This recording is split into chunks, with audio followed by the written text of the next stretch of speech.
We're going to devote our energies to sports and gardening, all the cultural pursuits as far as they're concerned. In fact, we're going to put the goons to sleep. Meanwhile, we dig.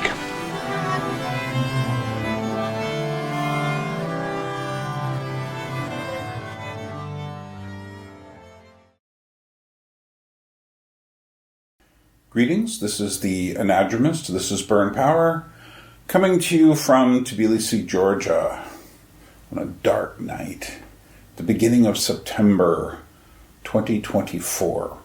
And I was scrolling through X a couple days ago, and I think it was Kale Zeldin made a comment about smart stuff, smart cars, and the like. And I replied something to the effect of basically all smart devices are like a Trojan horse. And he appreciated that. And then he asked me, well, yeah, but what can we do about it? And I gave him a quick thought, but I thought I would expand on that here. This isn't going to be a very long video, and before we get into it, do remember, I make no money on these videos. You should subscribe. I need more subscribers. I've been losing subscribers. I'd like to get a few more subscribers to help pay the bills and stuff. Also, if you don't have any money, which I can certainly understand, then hit like. Leave a comment. What do you think? And that's certainly true of every video. Okay, so this is what I've been thinking about. So the name of this video is Watching Your Digital Footprint. Well, of course, we've all heard the phrase carbon footprint. And people talk about, don't drive so much, don't take so many plane rides, or figure out ways to combine things so that you're not being wasteful. Whatever. I'm not talking about that, because I think in a way there's something even more important, and that's your digital footprint. What do I mean by digital footprint? Well, every time you go online, everywhere you go, you leave little residues of your machine, an avatar of yourself, wandering around, leaving little cookies and information for people. And there's a whole industry of VPNs and other services that are sitting there saying, we can take care of your cookies for you and such. I do that for myself. I go through my computer maybe once a month, and I'll go get rid of, for instance, if I go to a health-related site, or if I go to a news site, or if I go to any number of sites, if I drop on a site I don't know anything about, just as a matter of course, I'll go into my cookies and press, the last thing and get rid of the last few things, so I'm not being tracked. I have done this for years. If you want to know how to start, go into your cookies and just delete them all, and then you can just save the ones you need, because there are some that are helpful. So that you don't have to keep typing in certain information over and over again.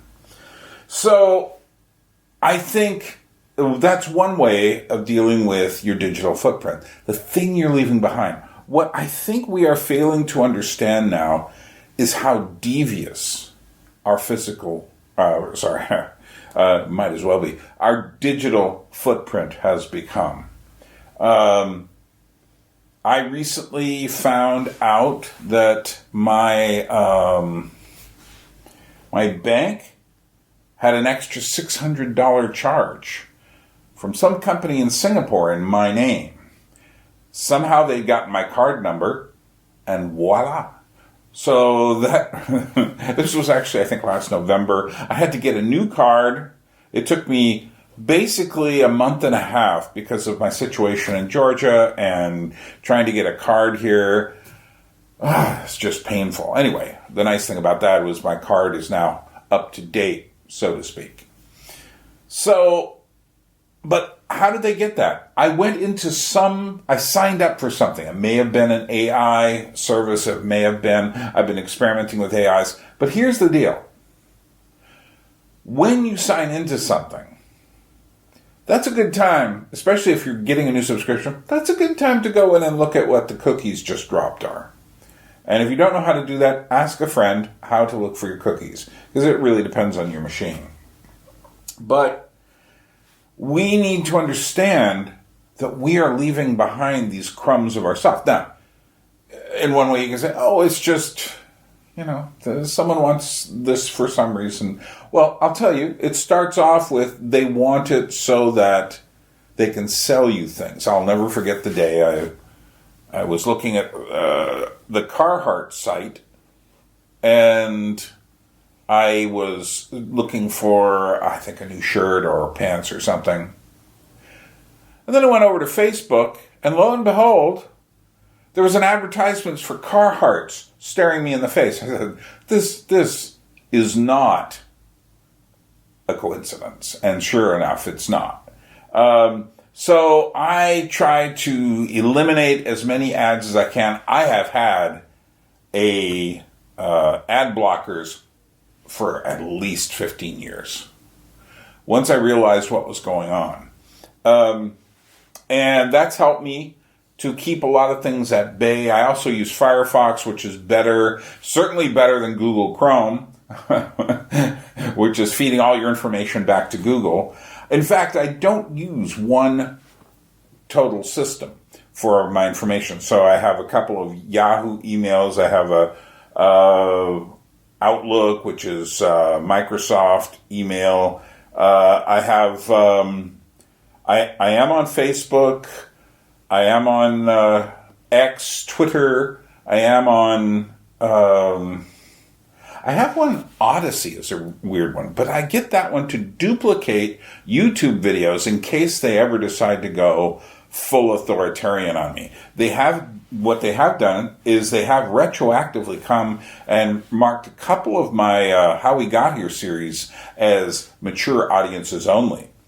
Some of the most important ones, like number 6, not number 6, but number 12, the big long 6-hour one. Why? I used real footage in there. I don't worry about it since I don't make any money off this, although I'd like to, but I can't. I do that. So there were people who were 17, 18 who really wanted to see what I was doing. And fortunately, on my Odyssey account, they have it unedited or unblocked. And that's something that has been helpful. But I've looked at the Odyssey. They leave like one cookie. That's great.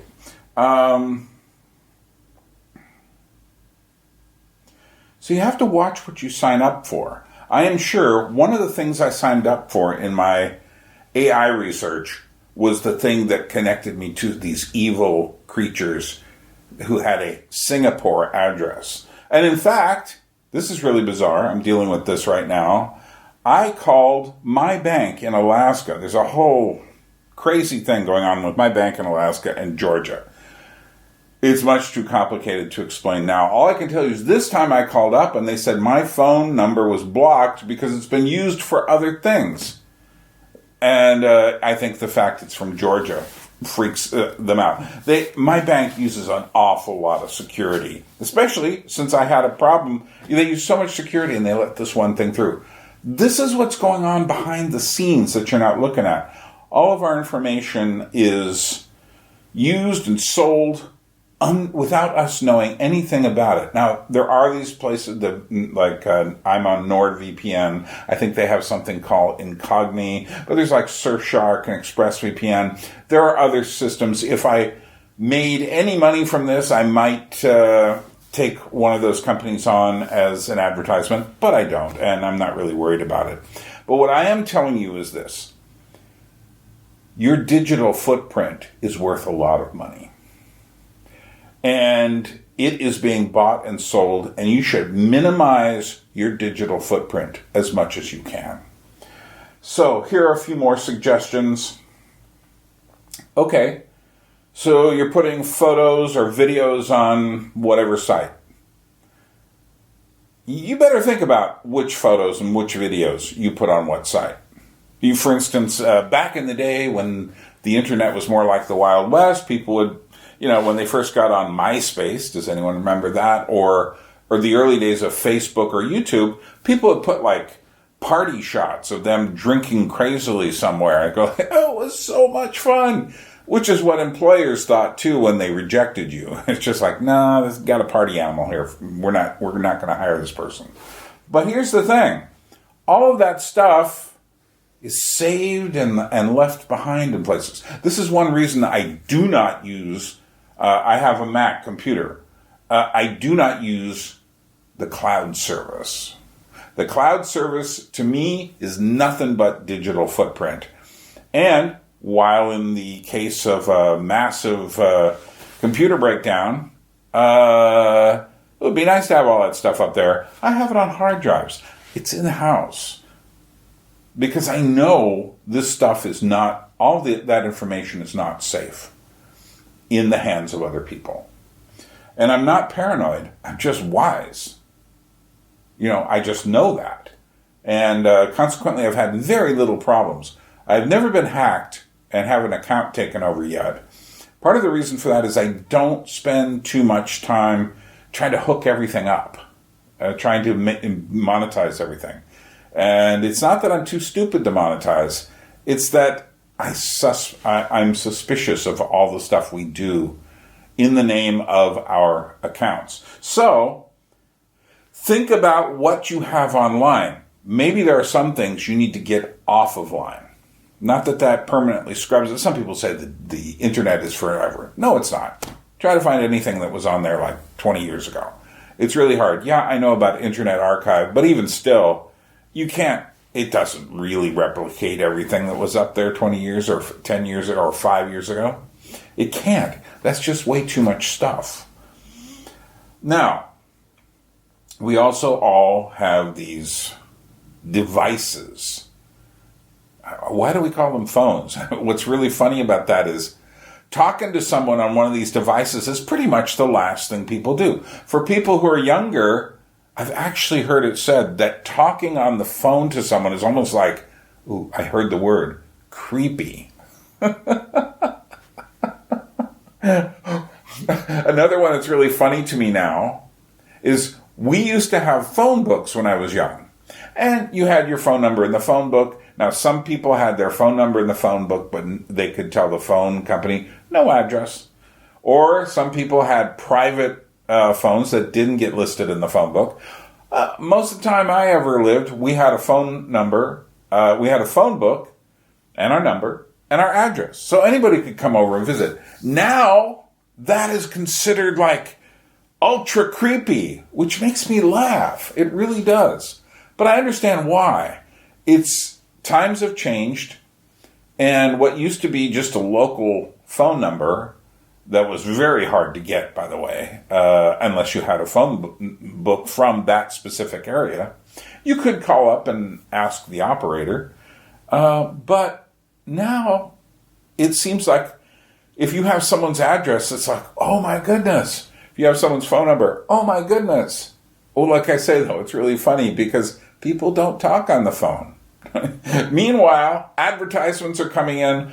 All this stuff, is being sent to us. And the last thing anybody is probably going to do for most people is come to their door.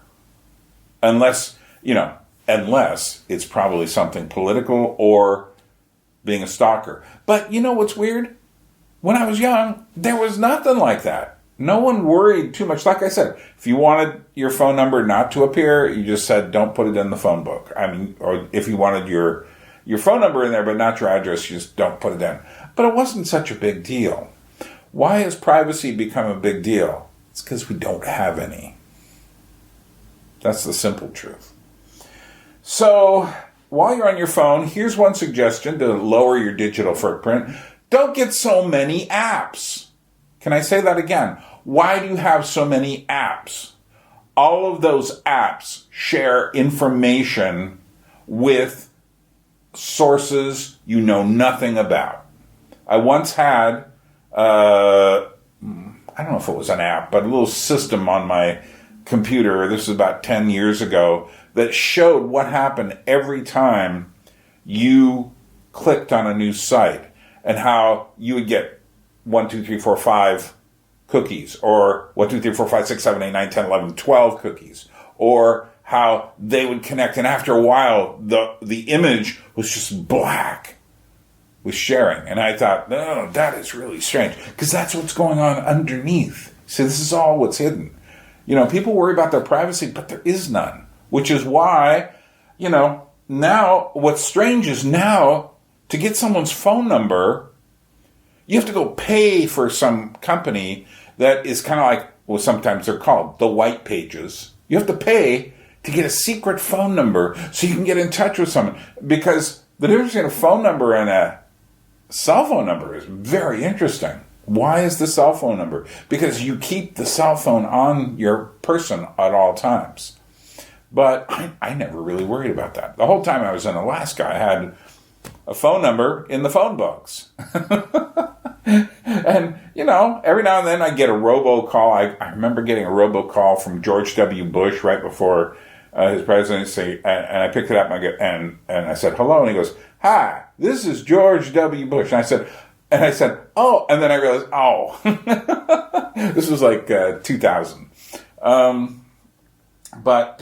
No, every app you get is just one more thing that is sharing your information.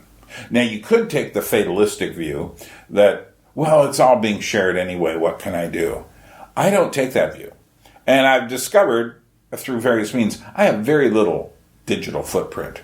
If you go look for me, I can tell you the quickest way to find me in a Google search is attach the word Anadromous, because that's a very unique word. Or you can go burn power, in quotes, Alaska, or you can go burn power, in quotes, puppets, and you'll find out a lot about me. You might even find out something burn power New York. But the one thing I do watch very carefully is my oldest email address. The new ones don't tend to show up anywhere, but my oldest one, I used it for a few, for some business. In 1997, 98, I was doing the job of the music director at KH&S in Haines, Alaska. And I gave my personal email as the music contact number. It was like over 10 years that I could find my email address. And that is one way I got lots of spam. There was one guy who called from a Spanish music corporation, music distribution service, music promotion. And I started getting Spanish spam. So your email address, of course, you know by now that you never put the email address with the @ sign connected to everything. That's why we write dot, however else you want to write it, to fool the spider bots running around the internet collecting information. But still, there is so much of your information being passed around. And I'm sure that in recent times, more of my stuff, because I had to get a smartphone, and I have a Google account that I never use because I have to have it for YouTube. But as soon as I sign up for YouTube, which I don't do through Google, but I do through Hotmail, it then gives me all the Google cookies. I have to run in, turn all the Google off on my computers. I've done this for years. But now it's on my phone. I have to have it because I have an Android phone. And I'm just like, they got me finally. Google knows something about me finally. Although I have two choices for search engines on there, and I often use the other one. They don't need to know everything. But here's another thing about apps. Okay, apps on social media. Which ones do you actually need? Do you need to be notified every time, for instance, something on Twitter happens? Why? What can't you wait till you get home for? Or just every now and then check through your iPhone browser. What do you have to be notified about? Do you have to be notified about news events? Do you have to be notified? I have one system apart from my text messages, my SMS messages, that will notify me, and that's Facebook. And the only reason I have that is because Georgians use Facebook like as a way to tell you they're coming somewhere. They all have Facebook Messenger, and I rue the day I had to get the Messenger app. I just hate it so much. I hate the little ping. I hate the what it does. I hate it's such an annoying sound. It interrupts things. It interrupts things for my friends. It just takes people out of where they are. And then I get a more subtle notice for my phone messages. Sometimes those are important. Most of the time they're going to be my bank, or maybe my USA to Georgia account has mail. That's nice. That's a nice notice to get. But I don't. Those are the only two things I get messages on. Nothing else. Why? Because I don't need to know when my old Hotmail account, or what's now called Outlook or Live, or however many times they've changed the name. I don't need to know when there's a new email sitting waiting for me, because it's nothing crucial. I don't need to know when somebody on Twitter has responded to me. Why? I can wait for whatever it is. No one's trying, no one's desperate to get in touch with me now. Only the Georgians on Facebook and the text messages. Everything else, no. I don't need to know news now. I don't need to have special notifications of sales. I don't need all of that stuff. If you want to reduce your digital footprint, just lose some apps. Seriously. Because all of that, besides just being annoying and distracting you from the real world, is all footprint stuff. It's all you being traced by the digital dogs. So, don't get every app. Don't get notifications for anything you can wait on until you get home. Unless, of course, you're one of those people who has no computer at home, and there are those people. But even that, you can wait. Just wait. Be a human being. Stop being a puppet to your apps and your phone. Also, get as few really stupid appliances as possible. Can you buy a car that isn't a computer beast? Do you need can anyone drive anymore without a GPS?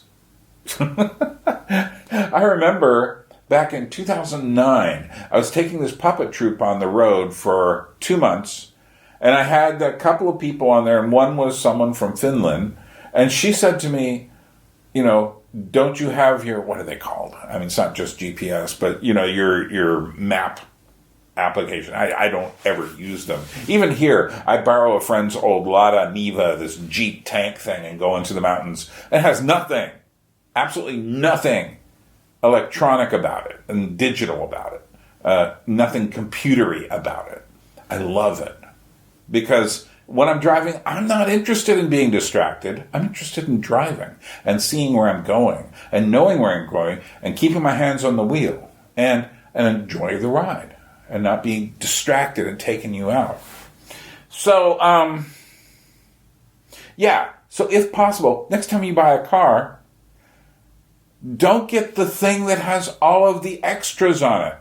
Each of those things is hackable. Especially if you plug in your phone to it and such like that.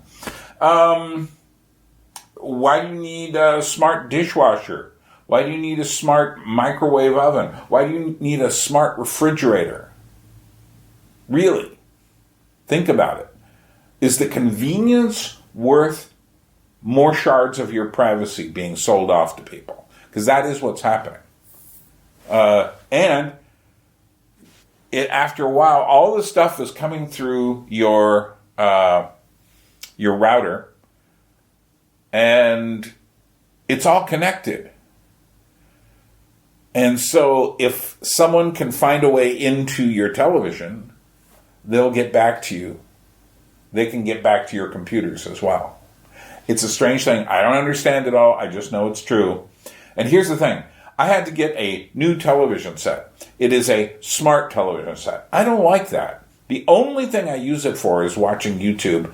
And once a year, I will subscribe for 1 month to kind of catch up on some Netflix movies I haven't watched. Then I cancel the Netflix subscription, and I never sign into YouTube through the television. As far as television knows, I'm just someone in a hotel passing through. I have no identity on the television. I probably do that I don't know about. But as far as any actual passwords and that sort of thing, nope, don't exist. And it's always saying me, for a better service, please. And I'm going, no. I don't want a better service. I want to simply live and not to be reminded of all this stuff. I mean, there's a whole thing happening these days with subscription services. And the subscription services are there to make you almost forget about it. And then you get signed up over and over again. This happened to me once this year, and I realized, oh my goodness, I forgot about that one. Now it's this evil plot. I mean, everyone's doing it. So these subscription services, they hope you forget about, so it'll just automatically renew. And I try, and I forgot on this one, but I try whenever I use a subscription service for something I need for creative purposes, which is normally what I do.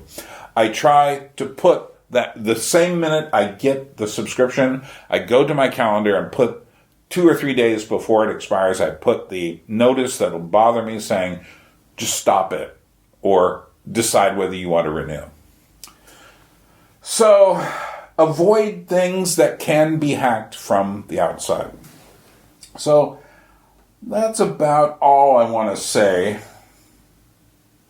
about our digital footprint for the moment. And I don't mean to sound conspiratorial, because it's not a conspiracy. We are greedy for convenience. We are greedy for things that will improve us, or at least that are sold to improve us. I do have one app that watches my walking, but fortunately it doesn't send me any messages. That's it. Most of the rest of it I don't use much. Because to me, the point of living, when I go outside, for instance, I sometimes will walk. It's very hot, but I'll probably do this tomorrow. I'm going to see a movie. What am I going to see? Oh, Beetlejuice. That sounded like it might be enjoyable, at least. But I'm going to walk there. Now, the point of walking there is to go outside and walk.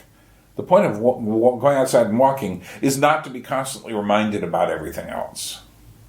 It's to clear my head and enjoy the walk. And that's how life always was. I'm always amazed by how different our life has become since the mid-90s, particularly since the end of the millennium. We've become so used to the invasion of our privacy. And at the same time, we're paranoid about it as well. And, I think one of the worst things that ever happened is geolocation. So I have all these problems with my bank because of that. Whereas I used to not. I remember when I could go to Canada from Alaska, go to Europe from Alaska, use the card. Now, all this other stuff is going on. We live in strange times. And I think we don't know which way things are going. And when I look at, for instance, what just happened in Brazil, where this rather evil judge basically made Twitter, illegal because of its political content in the country, that's one thing. But then it went as far as banning the use of VPNs. And when you think about this sort of stuff, or think of it another way, if we come into turbulent times, more turbulent than now, and people from different countries are sniping at each other digitally, what do you think will happen with your information that's just circulating? Or if an authoritarian government, as it seems in the UK, there's more than a whisper of it going around, what do you think they will do with your digital information? And the less you can do, the better. For instance, there are certain books which I would not order from Amazon because it would leave too much of a footprint behind. But I'm less worried about that now because I bought pretty much all the books and such that I would want. And if they want to know my habits, they can look at my record of sales and go like, oh, he's this kind of person, which I think should really confuse them. Okay. Well, this was just a little something that I've been thinking about. It's not much. What is it, half hour even? But I hope you got something out of this. We've got more stuff planned. I've got, on the Anadromous, I've got kind of a hour-long video of horror genres and defining them and the way I use them to file stuff away, talking about horror films and such. How does one file stuff on a shelf? Which is more than just filing stuff on a shelf, but it's understanding. It's understanding what genre is. And there are different ways, so many different ways to define it. Also, I've got a conversation with James Wallace coming up on the Anadromous. You really should go over and subscribe to the Anadromous because I'm putting more stuff over there, a lot more media-oriented stuff. Anyway, I've got something coming up with him in the next week or two. It's a conversation about horror films in the 1970s. So, I mean, it is going to be October soon, so got to get the horror stuff in while I can.